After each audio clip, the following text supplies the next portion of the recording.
He's mighty. Mammoth. Electrifying. He's 10 times as big as a man. And when he broke his way through to the screen nearly a century ago, he changed the landscape of cinema for all time. From that day forward, this unconquerable hero has gone on to inspire filmmakers and filmgoers on a scale that few figures in movie history can match, leaving an impact that reverberates to the present day. Today, to honor the 90th anniversary of his auspicious debut, we begin a series of videos dedicated to the tallest, darkest leading man in Hollywood. For this entry, we'll look at the groundbreaking original film, and the start of what would become an unprecedented legacy. I'm Tyler Martin, and this is Kong, the eighth wonder of the world!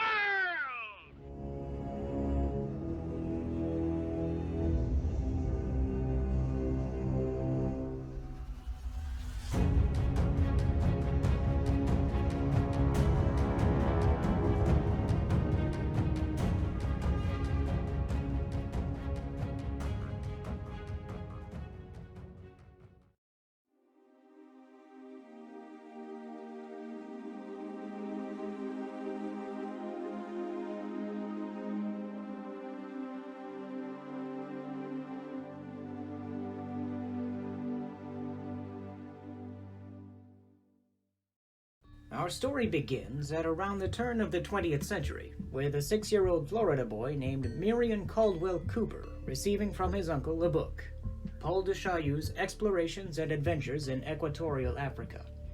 Enthralled by this vivid account of the author's expeditions to the so-called Dark Continent, the boy soon determined to become an explorer himself.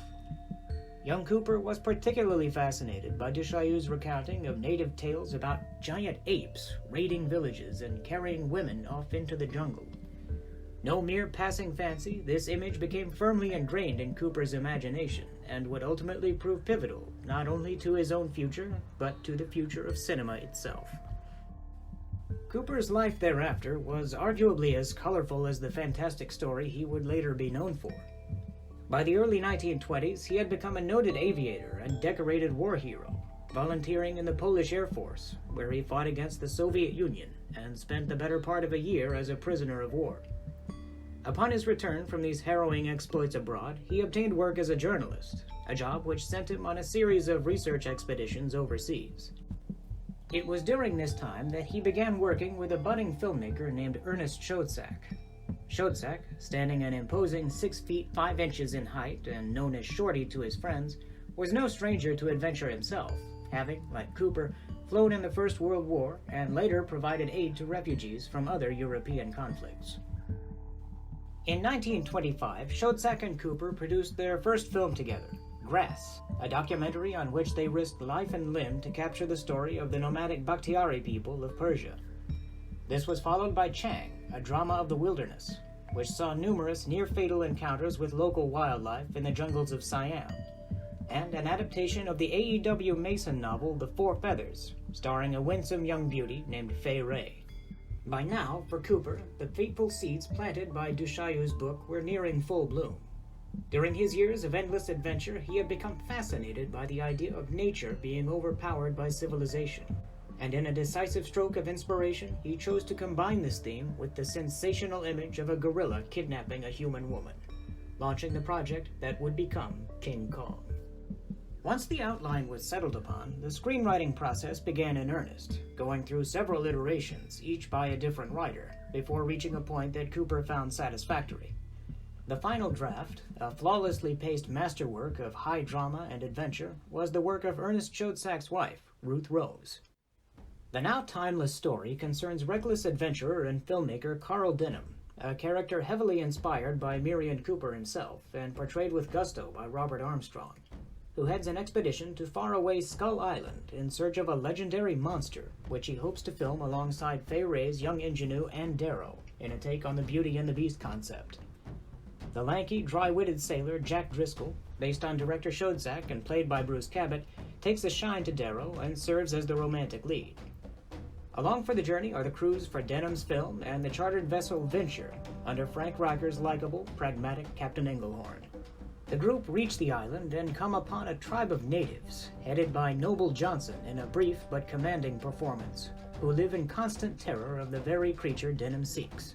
In due course, the locals kidnap Anne and offer her as a sacrifice to Kong, a towering gorilla who seizes the terrified woman and whisks her away to his mountain lair, doing battle with a slew of prehistoric beasts along the way. Driscoll and the others take off in pursuit, and after heavy losses, the girl is rescued and the ape captured and taken to New York City to be put on display as the 8th wonder of the world. Naturally, Kong escapes, wreaks havoc in the city, and recaptures Anne, ultimately scaling the Empire State Building and doing battle with a quartet of biplanes. The climax embodies Cooper's cherished notion of nature doomed in the face of civilization, with Kong, mortally wounded, casting a final longing gaze at Anne before tumbling to his death. To realize the fantastic images called for in this singularly ambitious project, Cooper had originally planned to capture a live gorilla with the intent of filming it in combat with a Komodo dragon. However, when this approach proved to be precisely as impractical as it sounds, the filmmaker was at a loss. As fate would have it, around this time, Cooper was called in by RKO president David O. Selznick to help save the studio, which was capsizing under the weight of poor management and threatened by the dark specter of the Great Depression. Cooper was tasked with evaluating films then in the works to see which were worth pursuing and which should be scrapped. One such project was Creation, the brainchild of stop-motion animator Willis O'Brien, who had made significant waves with his innovative work on 1925's The Lost World. Similar to that film, Creation was a tale of modern humans stranded in a hidden land populated by dinosaurs. And while Cooper thought that the story was dramatically worthless and deemed the project too expensive to produce, he was thoroughly impressed with the special effects footage that O'Brien and his team had managed to create. O'Brien was thus hired to create the effects for Kong, with many of the dinosaur models made for Creation finding new life in Cooper's picture. In the finished film, O'Brien and the effects staff stun with some of the most jaw-dropping visuals in movie history, employing painstakingly animated creature models, rear projection, miniatures, matte paintings, and various other techniques to bring the imaginative story to life.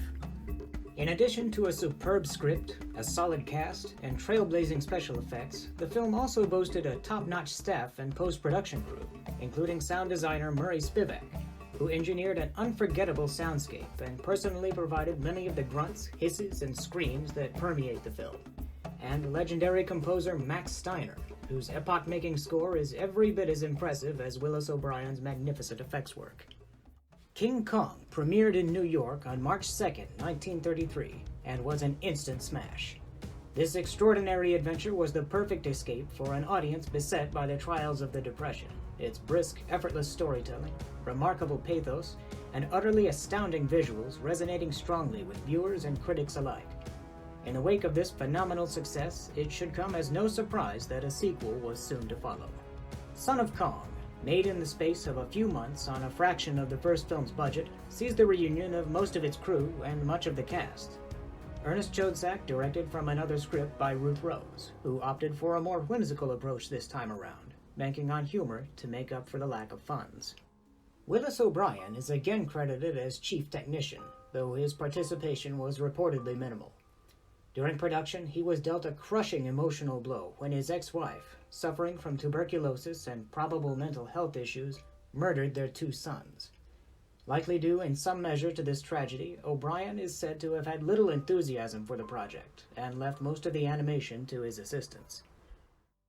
The picture finds Karl Denham, again played by Robert Armstrong, on the verge of bankruptcy amid a slew of lawsuits stemming from the damages caused by Kong, returning to Skull Island in search of a rumored treasure. He is joined by Captain Englehorn and Charlie the cook from the first film, as well as his old acquaintance, a shady skipper named Hellstrom, who had sold him the map to the island, and Hilda, a young showgirl who stows away aboard ship when she feels she has nothing left to lose. After arriving on the island, they happen upon a 12-foot albino gorilla, whom Denham deduces must be the son of Kong himself, trapped in quicksand.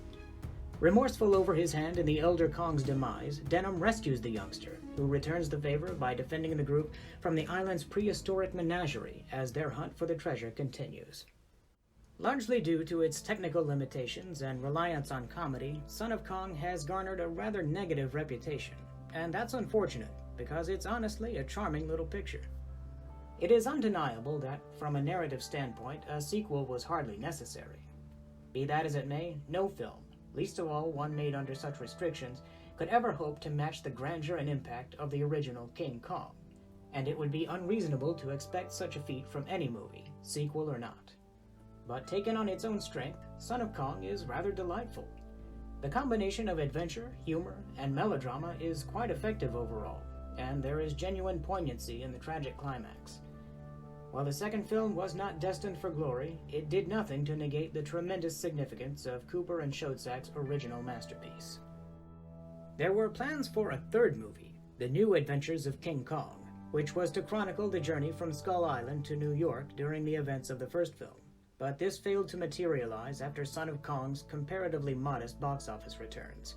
Still, the original was re-released several times to great success, attesting to the public's enduring interest in the character.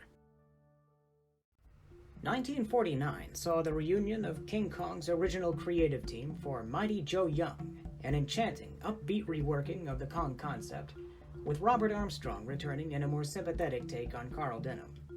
Veteran Willis O'Brien supervised a team of promising stop-motion artists with a young protege named Ray Harryhausen at its head, achieving results that outshine even King Kong's revolutionary animation, netting the picture an Academy Award for special effects. Mighty Joe Young, however, failed to impress at the box office, casting doubt on the viability of a return for Cooper's original giant. 1933's King Kong is undoubtedly one of the greatest and most influential movies ever made.